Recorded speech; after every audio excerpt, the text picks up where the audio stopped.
Donc Dominique Moulin, éleveur laitier dans la région de Hainaut en état tourné, dans le petit village de Béclé. Moi en fait j'ai repris l'exploitation des parents il y a 25 ans, dans une exploitation qui était mixte. Il y avait de la Montbéliarde, il y avait de la blanc-bleu mixte, tout était à la traite. On était à ce moment-là on est encore dans la région polyculture, donc il y avait de la betterave, de la pomme de terre, de la céréale. Les fourrages étaient essentiellement des raies gras avec du maïs suivi. C'était une pratique à ce temps-là qui était pratique, on va dire. Enfin, c'était dans les mœurs et qui fonctionnait bien avec le climat, avec l'économie générale. Depuis, je vais dire, 10 ans, là, j'ai commencé à me demander si c'était encore la bonne technique. Donc petit à petit, je me suis concentré sur la race laitière, la Montbéliarde, qu'on a toujours et qu'on a toujours eu. Et j'ai sélectionné pour avoir un troupeau vraiment à la fois Montbéliarde mais mixte, viandeux et laitier.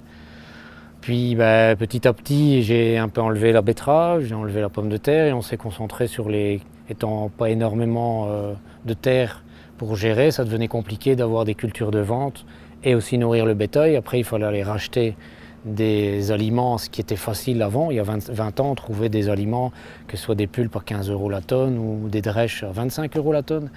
Mais j'en avais un peu marre d'être un trader. Je voulais revenir à un agriculteur et éleveur surtout. Parce qu'on devait sans cesse acheter au bon moment, vendre au bon moment, faire des contrats au bon moment. Et puis dès qu'il y a quelque chose dans le monde entier qui ne va plus, on trinque alors on est dans un petit marché, la Belgique, qui ne représente pas grand-chose, ni l'Europe, ni pour le monde. Donc je me suis dit, il y a moyen de faire autre chose. On a cette chance d'avoir Internet et de voir un peu ce qui se fait ailleurs. Petit à petit, on a mis des mélanges plus protéiques, genre luzerne. J'ai destiné des fourrages que je laissais 3 ans, au lieu de les mettre 1 an et de les défaire et puis mettre du maïs. Un petit peu à la fois, on a réintégré la betterave fourragère pour éviter d'aller acheter des pulpes surpressées. On a banni un peu le soja pour être un peu plus local, on a repris du colzalin. Un petit peu à la fois, on a changé notre vision de ce qu'est l'agriculture d'éleveur laitier. Avant j'étais à 65 vaches, on a diminué, on était autour de 50-55 vaches avec toute la suite, donc on tourne à une centaine d'UGB. Donc on tourne, ici en gros sur les 60 hectares, donc les moi et plus ce que je loue, on a 40 hectares de fauche, on va dire, avec les accessoires, que ce soit des prairies qu'on pâture après ou des mélanges qui restent 3 ans pour la fauche. Le reste, c'est les céréales, les betteraves fourragères et quelques prairies qui servent que le pâturage pour des jeunes bétails, quoi. Donc en 2017, il y a eu un gros changement sur la ferme, c'est qu'on est passé en robot de traite. Mais là, j'ai dit, je mettrai le robot, ok, mon outil de traite avait plus de 30 ans, il fallait changer. Je ne me voyais pas repartir 25 ans avec une traite matin et soir seule. Donc on a opté pour le robot, mais j'ai dit je mettrai le robot, mais je ferai du pâturage. Attention, je ne fais pas les vaches en prairie, je fais du pâturage.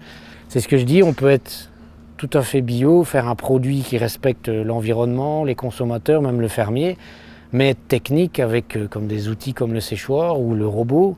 On ne doit pas, le bio, je ne veux pas dire c'est faire marche arrière, pour moi c'est faire marche avant. Pour ça, le bio m'a ouvert des portes chez des collègues qui n'ont moins de bêtes et qui font la culture bio, qui sont contents de mettre des fourrages, que je leur achète. La seule chose qui rentre dans ma ferme, c'est les minéraux. C'est tout ce que j'achète sur le commerce extérieur. Tout le reste est produit ou acheté à des collègues dans la région, quoi. Comme ma femme, elle dit, nos vaches sont locavores. Le lait que nous produisons ici est un lait particulier catégorisé STG, c'est-à-dire que nous faisons du lait de foin et que nos bêtes ne sont alimentées exclusivement qu'avec du sec. Je mets sec entre guillemets, c'est-à-dire que nos vaches mangent exclusivement des prairies, les foins que nous séchons dans le séchoir, les compléments, les céréales que nous produisons sur la ferme. Et le côté, entre guillemets, un petit peu humide, ce sont les betteraves fourragères que nous pouvons introduire dans la ration et que nous introduisons de plus ou moins août-septembre jusque mars. Parce que nous, en fait, on est arrivé au bout de notre philosophie. On voulait une ferme bio, on voulait des vaches qui pâturent, pas des vaches qui vont dans les prairies, mais des vaches qui pâturent réellement. On s'est lancé dans le lait de foin.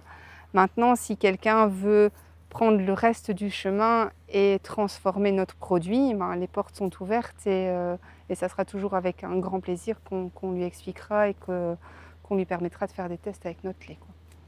C'est une autre mentalité, on produit moins mais on produit mieux.